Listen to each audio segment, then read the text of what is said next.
안녕하세요. 상담 이론입니다. 네, 이 시간 열등, 우리 열등감 치료가 있죠. 누구나 어떤 열등감 컴플렉스는 갖고 있죠. 거기에 대한 어떤 유형이라든가 열등감에 대한 걸 살펴보고, 또한 우리 중독 참 무섭죠. 그래서 중독 치료, 이 두 가지를 오늘 살펴보고자 합니다. 자, 그러면 열등감 치료부터 살펴보겠습니다. 그리고 열등감의 정의. 열등감이란 무엇일까? 열등감. 힘, 말대로 힘. 열등의 어떤 반대말, 우월감이 비슷한 대립적인 걸 볼 수 있죠. 그래서 열등은 힘이 모자라다는 거죠. 없다는 거죠. 부족하다는 거. 개인이나 집단이 보다 힘이 있는 다른 개인 집단에 대해 느끼는 감정. 그러니까 이제 방금 열등감과 우월감, 뭔가 상대가 있다는 거죠. 상대가. 그냥 이런 대상 상대가 없다면 열등감 자체도 없겠죠. 그러니까 힘이, 더 큰 힘이 있다는 거나 똑같죠. 더 큰 힘이 있기 때문에 내가 작아진 거죠. 복합적인 심리 내면체 형성, 열등 컴플렉스. 우리 어떤 컴플렉스는 누구나 다 갖고 있겠지만 이거 심하면 우리가 증상으로 되죠. 과거의 결핍에 대한 감정의 공격입니다. 결핍에 대한 부족함에 대한 전체 성격 중 어떤 것에 강하게 집착하는 성격입니다. 어떤 집착되어서 어떤 부분에, 특히 그 부분에 더 열등감을 갖고 있죠. 그 부분에 열등감을 갖고 있다는 것은 그 부분에 집착하고 있다는 것입니다. 성격 형성에 가장 강력한 힘을 발휘하는 거죠. 낮은 자기 존중감, 또 스스로 자신을 지나치게 비판하는 성격 증후, 자기 자신에 대해서 굉장히 낮은 존중감을 가지고 있죠. 자신에 대한 가치를 굉장히 낮게 보고 있죠. 이런 스스로에게 자신을 지나치게 어떤 비하하고, 이런 성격 증후군이라고 얘기할 수 있겠습니다. 열등감에 빠지면 어떻게 되죠? 열등감에 빠지면, 우리 열등감에 빠지면 있는 그대로 보지를 않아요. 열등감. 뭐 겸손 같지만 그건 아닙니다. 이것도 일종의 증상입니다. 갖고 있는 자원을 그대로 보지를 않아요. 갖고 있는 능력을 어떻게 보면 흘러보내고 소멸시키고 없애버려요. 자원을. 여러분 통장에 지금 예금 몇 천만 원 있는데 그 있는 줄도 모르고 그냥 장롱 속에 내버려 두고 있는 거죠. 사용하지 않고 있죠. 또 사용하지 않고 그대로 두면 괜찮은데 없는 것으로 남한테 빚 있는 걸로 또 생각하고 있어요. 줄 거 있는 것으로. 또 자신 안에 있는 능력을 인정하지 못하고 있어요.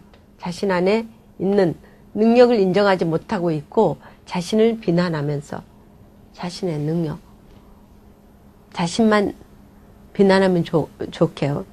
또 내 부모, 형제, 세상, 이런 비난으로 가죠. 원망과 불평 속에서 자신을 미워. 불평, 불만 속에서 원망 가득한 세상에, 이런 열등감이 있는 사람, 불평, 불만 가득한 세상에 대한 원망으로 가득 차 있다고 볼 수 있어요. 사람들이 칭찬하고 인정해도 받아들이지 못해요. 열등감이 있으면. 그래서 열등감이 있는 사람하고 교류하기는 많이 힘이 듭니다. 그 열등감 때문에 상대가 상처를 받아요. 말 한마디에 전혀 그 의도가 아니었는데 다른 사람 얘기를 했는데 열등감 있는 사람은 나를 빗대서 얘기했다 생각하고 이제 화를 내고 또 상처를 받아요. 상처받은 사람 또 상처, 작은 것을 상처를 받고 원인도 거기에 있지 않는데 상처를 받는 거야. 그래서 열등감에 빠져 있는 사람하고 교류하려면 상대가 굉장히 어떤 위험에 또 처할 수가 있죠. 그럴 리가 없어. 나는 좋은 사람이 못 돼. 이렇게 능력이 없어. 잘할 수가 없어. 이런. 내게는 그럴 힘이 없어. 어쩌다 일이 잘 되면 자기의 능력으로 생각하지 않고, 이번에는 운이 좋아서 그리 잘 됐던 거야. 너 참 잘했다. 너 너무너무 이번에 잘했구나. 잘했다 그러면은, 아니야, 그건 아니야. 어떻게 이번에 운이 좋아서 그렇게 됐을 뿐이야. 이런 식으로. 우연히. 운으로 돌리는 거죠. 열등의식의 원인이 어디 있을까? 열등의식의 원인. 아들러 이론에 보면 사람의 기본 성향을 힘에 대한 축으로, 어떻게 보면 힘에 대한 논리로 많이 가죠. 특히 남성의 세계는 더 힘의 논리가 강하죠. 힘이 있어야만 그 사람의 능력으로 평가하죠. 그래서 조직의 힘을 갖고 있다든지 어떤 권력의 힘을 갖고 있다든지 이런 힘의 논리로 많이 가죠. 근데 그런 게 없을 경우 아무리 능력이 많이 있어도 그게 주변의 힘 이런 게 또 없으면 힘이 없는 걸로 힘의 논리를 많이 가죠. 보고 열등감을 긍정적 요소로 이해하고 있다는 거. 스스로 인간이고자 할 때 열등감이 시작됩니다. 열등감을 느끼기 때문에 이에 대한 보상작용으로 우월애로 추구를 통해 이제 발전하는데, 열등감의 어떤 빛과 그림자 역할이죠. 빛은 우월이라고 하면 그림자로 열등해. 우월성 혹은 완전을 향한 추구는 천성적 열등의식과 우월성을 향한 추구심으로 인해 인생의 목표 방향, 삶의 스타일을 형성하는데, 이 열등감이 많은 사람들은 굉장히 어떤 우월로 나타내려고 하는 게 굉장히 많다. 자기 잘난 척 하려고. 반대로. 그 열등에 그림자가 있기 때문에 빛으로 나는 우월해, 나 잘났어 하고 이걸 추구하는 경향도 있고, 그런 식으로 하는 경향도 있지만, 또 열등감 있는 사람은 끊임없이 나의 열등감 때문에 채우기 위해서 완전을 추구하려고 그러죠. 완전. 완벽주의자가 그림자로 보면은 완벽주의자 밑에 저 내면 깊이에 열등의식이 있어서 완벽주의를 추구합니다. 열등의식이 있어서. 그래서 그 능력이 많은데도 자체로 보지 않고 항상 부족해 하고 이걸 채워가는 거죠. 그래서 열등감의 유형을 살펴보면 열등 우리가 컴플렉스라고 그러죠. 열등 컴플렉스. 사회적으로 유익한 방식으로 인생 문제를 해결하지 못한다고 느껴. 이런 게 열등 컴플렉스 있는 사람들은 이런 뭐 여러 가지. 어떤 사람은 학업에 대해서 유난히 더 느낄 수가 있고, 한번 우리가 보면은 이제 또 나의 열등 컴플렉스를 확인하기 위해서 보면 어디로 보면 좋다면은 가장 부러운 사람이 누구인지 이를 보면은 거기에 대해서 내가 혹시 그 부분에 더 열등 컴플렉스를 더 갖고 있을 수가 있어요. 학력이 우수한 사람, 이렇게 부러워 보이는 사람. 학력이 아주 우수한데도 박사지만 더 좋은 학업에 대해서 우리가 바람을, 또 유학, 유학도 그 유학도 더 좋은 명문대학 이런 거를 보면은 퍼펙트하게 능력이 있어도 우리 컴플렉스가 있으면 학업에 미모 참 예쁘게 생겼는데 더 컴플렉스에 있어서 더 아름다운 그 사람을 부러워하고 있고, 이런 돈도 갖고 있으면서도 돈이 아주 많아요. 몇백억 있으면서 돈이 없다 하고, 더 많은 사람 굉장히 부러워하고 자기는 별로 없다 생각. 제 주변에 친구도 보면 대치동 살면서 100억이 넘은 돈을 갖고 있어도 돈 있는 사람 부러워하고 자기는 그다지 돈 없는 사람이라고 생각을 하고 있고, 우리가 보면 평생 넘치겠는데도 그런 성, 믿음 이런. 그다음에 오이디푸스 컴플렉스 시기. 우리 이 시기는 우리가 발달 단계에서 36개월에서 어떻게 보면 60개월 성 아젠다 형성되는 시기라고 볼 수 있죠. 이 시기가 오히려 컴플렉스 시기라고 볼 수 있죠. 첫 번째, 어머니 애정에 집착되거나 변화를 싫어함. 프레드 성적 충동 이론과 조금 다르지만, 이때 딸이 아빠한테 연인 감정을 느끼는 시기, 아들이 엄마한테 연인 감정을 느끼는 시기, 이 시기에 때 과업을 어떻게 수행하냐에 따라서 이런 유형들이 있다고 볼 수 있겠습니다. 그럼 구원자 컴플렉스. 다른 사람의 결함을 구원하려 하면 자신의 문제는 비정상적인 해결을 함. 신경증 환자라든지 정신병 환자, 이런 구원자 컴플렉스. 증명 컴플렉스. 오류가 생기는 것을 두려워하면서 다른 사람이 말하는 것은 즉각적으로 증명하기를 요구하고 언제나 딱 방어적해. 그래서 계속 남의 비난으로 가죠. 다른 사람의 흠을 찾고. 또 플로니어스 컴플렉스, 자신의 주관성을 버리고 피상적이고 무의미한 응답을 함으로써 상대방을 떠보고 캐내고 이렇게 짐작하면서 그의 내면 세계를 알아내려고 하는 거. 이런 사람들도 많죠. 이런 플로니어스 컴플렉스가 갖고 있는 사람. 그래서 자기에 대해서는 살짝 회피하면서 다른 사람에 대한 거. 이런 우리 컴플렉스 유형들이 있죠. 베타성 컴플렉스. 지나친 변화를 추구하면서 현실을 무시하거나 외면하면서 베타적으로. 또 운명 컴플렉스. 자기에게는 어떤 일도 일어나지 않을 것이라고 믿어. 전혀 계획을 세우지 않아. 팔자 소관을 돌리고. 우리는 계획을, 어떤 목표를 세우지 않는 것은 실패를 계획하는 거나 똑같다 그러죠. 다 운명에 맡겨. 그러면서 계획하지 않아. 이런 지도자 컴플렉스. 지도자 컴플렉스, 어떤 허세를 부리고 다 제압하고 이런 식으로 자신을 선고자. 다 나를 따라야 돼. 나를 배신하면 넌 죽어. 이 식으로. 지도자 컴플렉스. 지도자가 아니면 나는 여기서 벗어나. 여기서 왕 노릇 안 하면 벗어나고 어디든지 가서 대장 노릇 하려고 하는. 그 다음 관망자.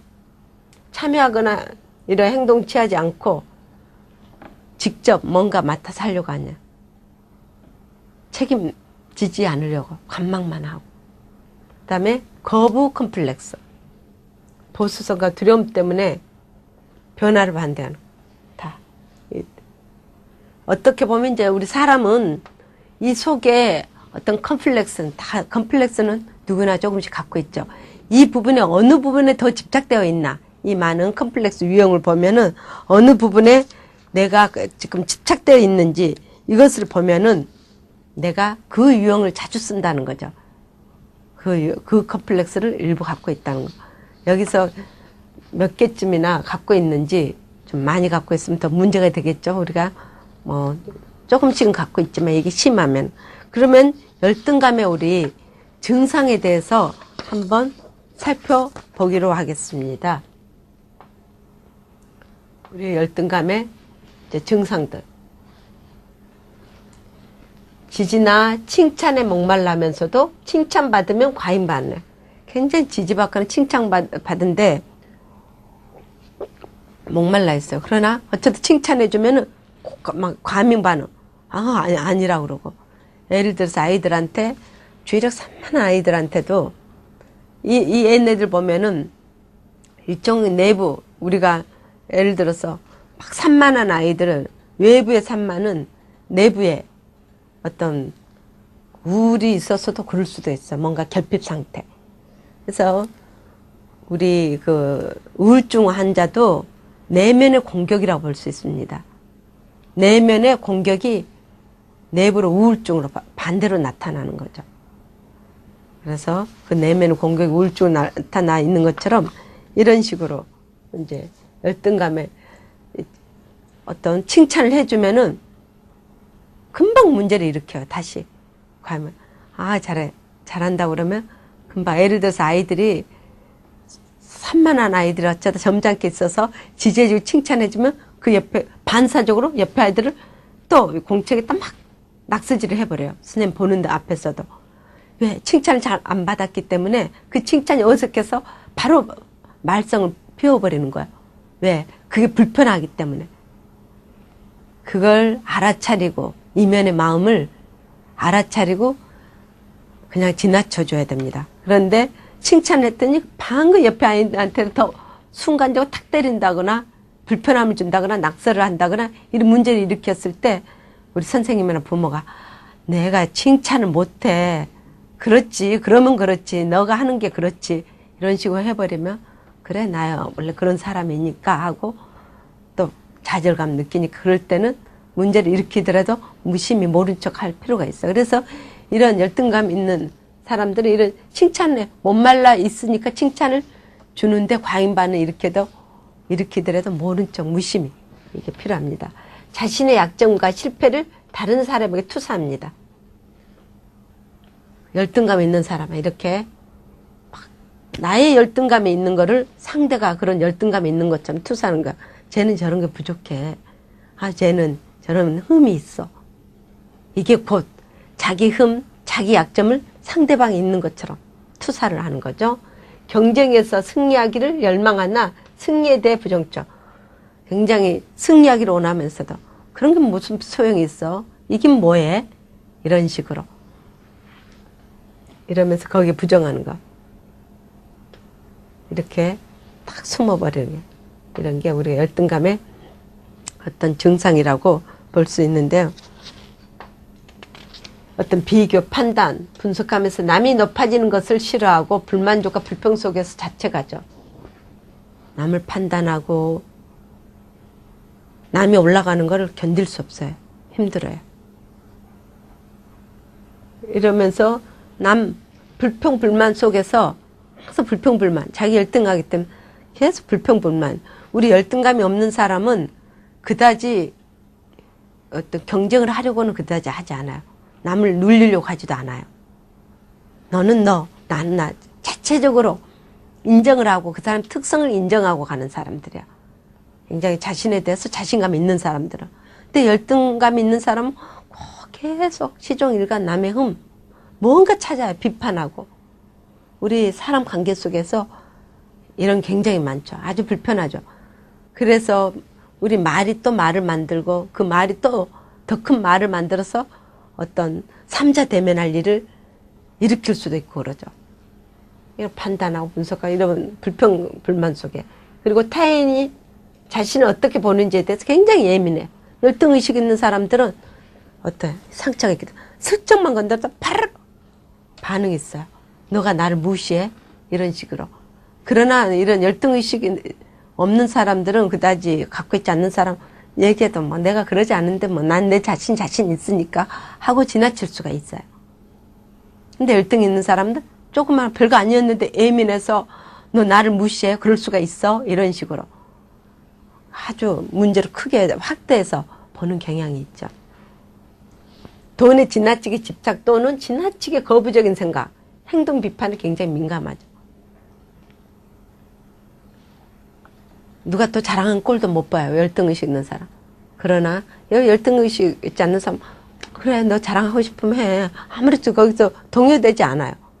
그런데 나 열등의식 있는 사람은 상대에 대해서 같이 그냥 요동이 더 쳐요. 같이 더 일렁거리고. 굉장히 비판에 민감하죠. 이런 열등의식 우리 인간이 모두 다 이런 열등감을 갖고 있지만 심하면 이렇게 어려운 문제를 겪게 되죠. 그러면 열등감 갖고 있는 사람의 어떤 치료적 접근은 어떻게 할까요? 열등감을 수용해야 됩니다. 그리고 타인의 인정 요구 포기하고 자신의 가치를 발견하고 자신에게 격려하면서 이런 치료를 자신에게 이런 나름대로 가치 그리고 타인을 인정하다 보면 굉장히 자유로워져요. 타인의 능력 있는 걸 인정하고 가면 굉장히 편안하고 관계도 확대되고 이런 식으로 치료하고 그 다음에 단계로는 이 5단계 모델을 한번 적용해 보는 거예요. 이 사건은 무엇이었으면 그때 반응은 어땠나 하고 우리 열등감 이런 상황이나 환경 이런 행동에 대해서 그 당시 감정은 무엇인지 이런 우리 어떤 상황이든지 그런 현상이 일어났을 때 한번 이걸 한번 우리가 분석해 볼 필요가 있어요. 아이들도 마찬가지고 그 일어났던 현상이라든가 그 상황이라든가 이거를 한번 좀 더 집중적으로 분석을 해보면 그 당시 감정은 무엇이었던 건지 어떤 반로가 무엇이나 그러한 감정이나 행동은 어디에서 생긴 것일까? 무엇 때문에? 어디에서 생긴 것일까? 어디에서 생긴 그거는 잘못된 사고 예를 들어서 가치관이 잘못되었다든지 어떤 기본적인 가정이 잘못되어 있다든지 이런 것은 잘못된 사고가 무엇인가 한번 찾아봐야 돼요. 무엇인가 잘못된 사고, 비합리적 사고가 있어서 나의 열등감이 그냥 붕괴, 화가 나고 예민하게 되고 이런 식으로 되는 거죠. 질투하게 되고 시기하게 되고. 이런 합리적, 성격적 사고는 무엇이면서 그때 감정과 행동은 무엇인가, 이거를 한번 보면서 적용을 해볼 필요가 있습니다. 그래서 우리가 이런 열등감에 대해서 한번 살펴보았는데 우리 생활 속에서 많이 가지고 간 거죠. 그래서 이런 걸 우리가 이제 변화하고자, 건설적인 삶, 성장된 삶을 이끌어가고자 원하면은 이런 나의 감정을 직면해보고 좀 더 집중적으로 관찰해보고 나의 감정을 왜, 어느 때, 어떤 상황 때, 어떤 현상 때 이러한 현상이 일어나는가, 이것을 관찰 더 하고서 관리해서 적용해서 우리가 제 방향을 설정해서 나아가야 되겠죠. 그래서 이제 여기까지 현실한 열등감 치료에 대해서 우리가 잠시 살펴봤죠. 그러면은 지금까지 열등감 치료 살펴봤는데 그 다음에 우리 중독 치료 어떻게 보면 굉장히 또 전문적인 치료라고 볼 수 있죠. 우리 이제 한번 중독 치료에 대해서 한번 이제 살펴보겠는데, 지금 중독, 참 한번 이 중독에 빠지면은 헤어나기 어렵죠. 우리 이제 유전 인자에 특히 중독 인자가 또 강한 인자가 있습니다. 유전적으로. 그 인자가 있는데 이 중독에 장시간에 노출되면 중독에 빠질 수가 있습니다. 똑같은 게임을 나도 5시간, 너도 5시간 매일매일 했어요. 그런데 A라는 사람 전혀 중독이 되지 않지만 B라는 사람은 똑같은 시간 했지만 B라는 사람은 중독에 노출되는 경향이 있습니다. 그거는 자기 인자가, 중독 인자가 있는 사람들은 이런 환경에 노출되면 중독자가 돼버릴 수가 있어요. 유전 인자가 있는 사람은 이런 특히 더 장시간에 어떠한 위험에 노출되는 시간이 없어야 돼요. 그래서 대부분 DNA 검사로도 우리 중독성이 있는지 없는지 확인해 보는 거죠. 그럼 중독은 우리 요즘 인터넷 중독, 도박, 뭐 이건 계속 뒤따르죠. 알코올 중독. 중독은 어떤 행동이 자기 자신과 다른 사람에게 피해를 준다는 것을 알면서도 충동과 유혹을 견뎌내지 못하고 그 행동을 실천하는 것. 제 주변에도 이런 도박 중독 때문에 가정이 파탄이 되고, 또한 파탄뿐만 아니라 와이프의 죽음까지 이르고, 남편은 감옥 가고, 아이는 뿔뿔이 혼자 고아가 되고, 이러한 한 사람의 어떤 중독 때문에, 이 중독은 가정이 다 어떤 와해돼 버린다 볼 수가 있겠죠. 굉장히 무서운 거죠. 태백에 그런 중독, 빠찡고 뭐 이런 중독, 이런 것도 있죠. 자신과 분리되지 않는 행동, 분리되지 않아서 이런 행동이 되고, 존재한다는 것은 중독에 길들여진다는 것이라는 거. 존재한다는 건 점점점 중독으로 가는 거죠.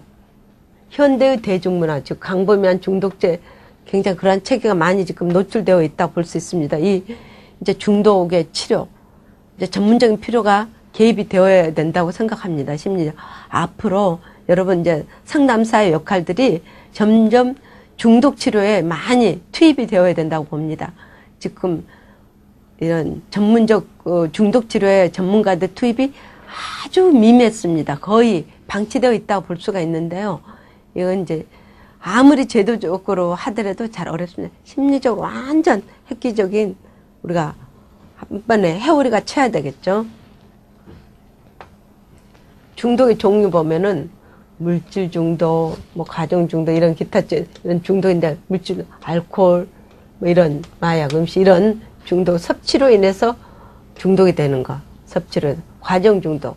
이거는 이제 과정으로 인해서 성, 이런 도박, 쇼핑, 인터넷, 종교, 이런 것이 이제 상호작용 과정에 빠져들기 쉬운, 도박 계속 하면서 희열을 느끼는 거예요. 돈이 와르륵 쏟아지는 그 느낌. 우리가 요 도박도 도박이 중독이잖아. 이거는 뭐냐? 즐거움에 중독이 된 거예요. 돈 이런 거에 대해서는 별 중독이 안 된 거예요. 즐거움에 중독. 돈 잃은 것은 1억인데 아마 땄던 것은 1억이지만 땄던 것은 1,000만 원. 그러나 이 1,000만 원이 중독이 돼서 또 도박으로 가고 도박으로 우리 도박에서 돈 결국은 도박으로 부자 된 사람 극히 보기 어렵죠. 도박으로 우리 망한 사람은 99명이고 도박으로 만약에 이겼던 사람 전 들어보지는 제대로 못 들어봤지만 도박으로 승리한 사람이 1%라면은 우리 패가 망신이 99%잖아. 그런데도 그쪽으로 우리가 가고 있는 건 뭐야? 즐거움의 강화제. 중독성이 있기 때문에. 그래서 오늘 100만 원 잃은 것은 아무렇지도 않아요. 어쩌다가 오늘 10만 원 땄어요. 이게 중독성이 돼서 또 다음에 그걸 또 따고자. 그래서 우리 태백에 그런데 가면은 뭐 빠찡고라고 그러나요? 뭐 보면 돈이 와르르 쏟아지는 그 맛에 그 속에서 오늘 100만 원, 200만 원, 300만 원 이런 것은 별 의미를 두지 않고 와르르 어쩌다가 한 20만 원, 200만 원 넣었더니 이제 20만 원 어쩌다가 와르르 또 내 손에 들어온 거. 여기에 맛이 들어서 여기에 또 가고 또 반복이 되는 거죠. 이 과정에서 얻는 거. 그래서 고통은 별 중독이 덜 돼. 즐거움이 중독이 돼.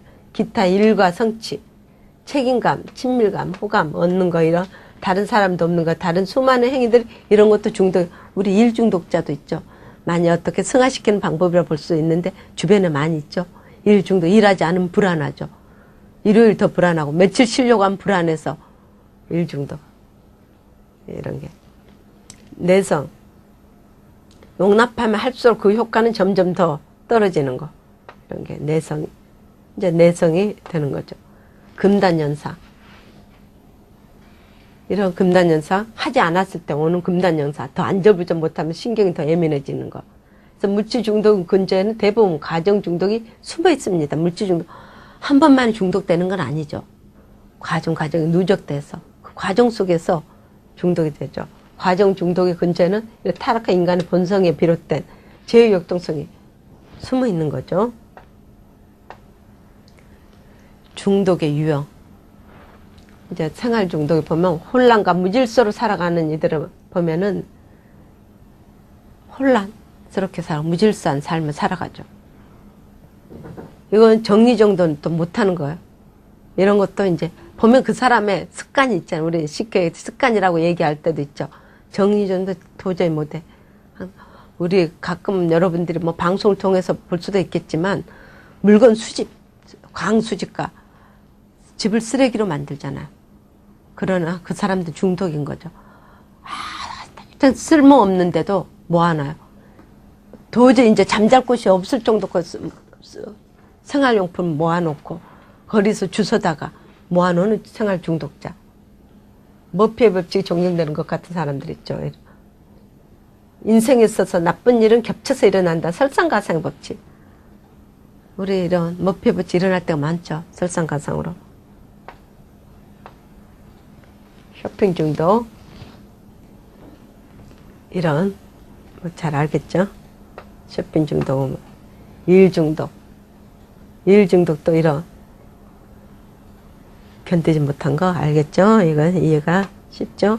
종교 중독도 일종의 종교 중독도 우리가 광적인 종교 중독자도 주변에 많죠.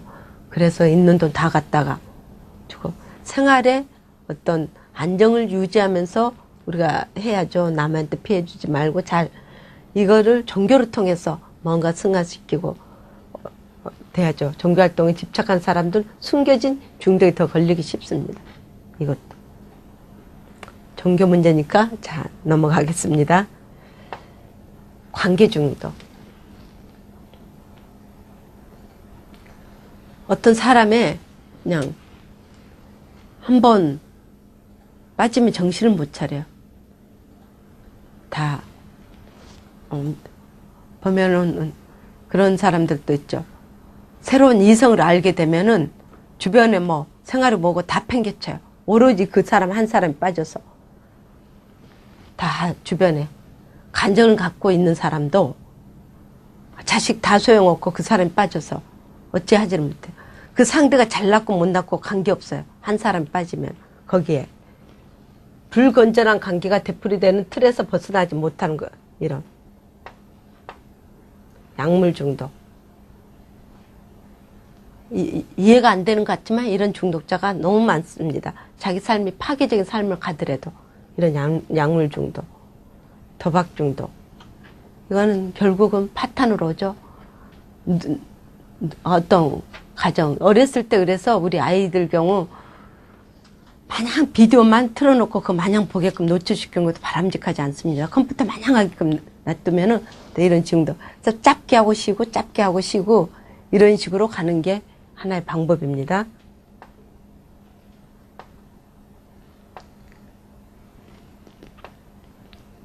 그래서 강박증 도박꾼의 특징 보면 전형적으로 자주 모험을 겁니다. 도박에 이런 흥미, 이런 도박에 대해서 여러분 많이 들어보셨죠? 중독. 인터넷 중독의 종류. 이런 게임 중독. 이런 게 이제 요즘 사회적으로 이런 인터넷 중독 너무 많이 위험하죠. 자식이고 내 건강이고 그냥 PC방 며칠 있다가 제대로 먹지도 못하고 결국은 죽고 자식이 뭐 죽어가든 사는지 모르고 어린아이들 부모의 도움 손길 필요해도 모르고 중독. 이런 게 사이버 중독. 이런 가상공 속에서 안식을 찾는 이런 등등의 이런 중독들을 볼 수가 있겠죠. 동반. 혼자서 같이 지원해주면서 서로 의지하면서 중독. 그래서 이제 중독의 치료. 제 치료는 이 중독 물질 이런 통제하고 극복하려고 노력하지만 통제 능력이 상실해서 극복하지 못한 단계죠. 이래서 중독이 되죠. 그래서 불평하는 가족, 배우자의 갈등 생겨 결국은 이혼으로 가버리고 주변에 이런 중독 때문에 이혼, 그 젊은 시절 공부도 잘하고 모범생이었던 것 같은데 이런 중독 때문에 조절하지 못하고 이혼을 결국 직업도 없고 그러면서 격리된 삶을 살아도 회복하지 못한 이런 무서운 삶을 살아가죠. 이런 과도기 단계로는 절제하기도 하지만 자신의 중독을 통제할 수 있다는 자신감이 다시 중독 물질을 받아들이기도 하는 이런 단계. 이런 계속 오는데 악순환 연속이 되는데 한 가지 방법을 한번 여러분들 아까 역설적인 방법입니다. 이런 중독자 한번 자신 있을 때 이런 방법을 한번 해보세요. 특히 이제 우리 자녀들의 어떤 게임 중독, 인터넷 중독에 빠져 있다 하면은 그 인터넷에 중독받아 있으면 인터넷을 더 하게끔 더 하는 역설적인 방법입니다. 예를 들어서 이제 방학이다. 우리 아이의. 그럼 시간표를 짜는 거죠. 그러면은 더 많이 하기 위해서 하루에 시간표. 여기 12시, 뭐 6시. 이렇다면은 시간표를 최대한 생리적인 욕구만 해결하고 나머지는 다 인터넷을 하게 하는 거예요. 그래서 보통 아침에 9시에 일어난다면 조금 더 빨리 일어나게끔 하는 거야. 8시에 일어나게끔 해서 8시에 일어나서 1시간 더 인터넷을 해야 되니까. 그리고 밥 먹는 시간을 정확하게 지켜야 돼요. 여기 8시에 정확하게 밥을 건사하게 차려주고 잔소리도 하지 않고 딱 8시에 일어나서 밥 잘 차려주고 컴퓨터 너 더 해. 1시간 더 하고 분명히 계획을 짜놓고 이거는 분명히 약속 지켜야 돼. 분명히 컴퓨터 너 하고 싶어 하지 더 많이 해. 그래 마음껏 지원해 줄게. 그러나 이것을 이 시간표대로 지키지 않으면 이제 뭔가 그 다음에 대안을 세워놔야죠. 뭐 일주일 동안은 컴퓨터로 손을 안 댄다든지 전혀 하지 않기로 이런 식으로 약속을 하고 그러면 8시부터 하고 12시까지 컴퓨터만 하는 거야. 단 화장실 1시간에 한 번씩 화장실 가는 거. 보통 화장실 가는데 5분 걸린다면 보통 뭐 10분 화장실 가는데 5분 걸렸으면 최소한 줄여서 3분만 화장실 가고 다 컴퓨터 하는 거예요. 딱 그 대신 제 시간에 1시간에 한 번씩 딱딱 화장실 가고 3분만 가지고 계속 컴퓨터 하는 거예요. 그리고 12시에 밥을 먹는다. 그러면은 이제 1시까지 보통 1시간 점심 식사하다면은 1시간 너무 길게 밥 먹지 말고 컴퓨터를 더 해야 되니까 30분만 하는 거예요.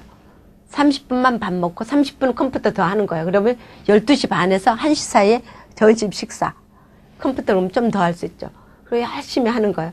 화장실 가는 시간만 생리적인 이것만 정확하게 지키고 보통 잠을 11시에 자는데 컴퓨터를 더 해야 되기 때문에 시간 늘려주는 거야. 12시에 정확하게 자는 거야. 12시에 정확하게. 그러니까 잠자는 시간도 줄이면서 컴퓨터를 이렇게 계속 정확한 시간을 지키면서 이렇게 하게끔 하다 보면은 이게 이제 우리가 기법 해보는 거야. 기법하게끔 이러면서 역설적인 방법으로 이런 강박증 환자. 예를 들어서 뭐 손을 씻는다. 강박증 환자 꼭 씻는 이런 정도. 금방 손에 뭐가 구물구물 뭐가 있는 것 같아도 금방 손 씻고. 그래, 그럼 손 씻게끔 마음껏 해줘야 되는데 단 시간을 지키게 하는 거야. 딱 1시간에 한 번씩 시간 씻고 그 전에는 씻지 않는 거야. 1시간에 한 번씩 꼭 씻는 거야. 그 대신 시간은 정확하게 지켜야 돼. 그러면 시간 쳐다보는데 시간 맞추는데 더 힘이 드는 거야. 이게 반복하다 보면. 그러면 이걸 놔버릴 수가 있어요. 이런 역설적인 방법으로 한번 치료해보는 방법도 있겠습니다. 이런 거 한번 확인해 보시고 이런 회복 단계. 그래서 이런 절망감을 경험하게 이렇게 계속 하다 보면 절망감에 그래서 이제 겸손의 단계로 가는 거야. 그러면서 자기 포기의 단계로 가고 뭐 이거는 이제 뭐 어떤 종교적인 이런 방법도 있겠습니다. 치료를 위한 과정 수용하고 책임 그 다음에 단호한 대처가 있어야 됐죠. 이런 직면 이러한 과정을 거쳐야 될 것입니다. 자가치료를 위해서 자기 의지력에 주변에 선언을 해보는 거야. 이제 나 절대 이제 하지 않을 거야. 나 이제 도박하면은 다 끊어. 니네들 나 쳐다보지 마. 스스로 목표를 분명하게 정하는 거야. 스스로 한번 하루아침 딱 안 되는 것, 하루아침 끊어야 될 것도 있지만 서서히 줄여가는 방법 이런 것을 잘 체크해서 하는 방법. 그 다음에 이제 자극이 될 만한 상황은 아예 멀리 하는 거예요. 그 환경이 아예 노출되지 않게끔 하는 거예요. 환경이 아예 노출되지 않게끔 상황이 아예 멀리하고 주변에 지지해 줄 사람을 꼭 확보해 두어야 되고 자신이 충동적인 행동을 했을 경우 결과를 상상하게끔 옆에서 아니면 도움을 요청해서 그렇게 하면 어떤 결과가 오는 건지 알겠죠? 이런 식 결과에 대해서 다른 일이나 취미 활동을 찾는 거 더 재밌는 일을 찾아야 되는 거야. 지금 이게 가장 재미있기 때문에 여기에 중독이 빠지는 것입니다. 그래서 더 재밌는 일은 무엇인가? 게임보다 더 재밌는 게 무엇인가 찾아서 거기에 이제 계속 누적해서 그게 취미 활동이 될 수 있도록 한 번 실패하더라도 다시 결심해서 우리 작심 3일 작심 3일이 또 작심 3일로 가는 거야. 3일 이렇게 하면서 연장하는 거. 유혹을 거절한 방법을 계속 익혀가는 거야. 혼자 끊을 수 없을 때는 이렇게 전문가의 도움을 꼭 받아야 될 것입니다.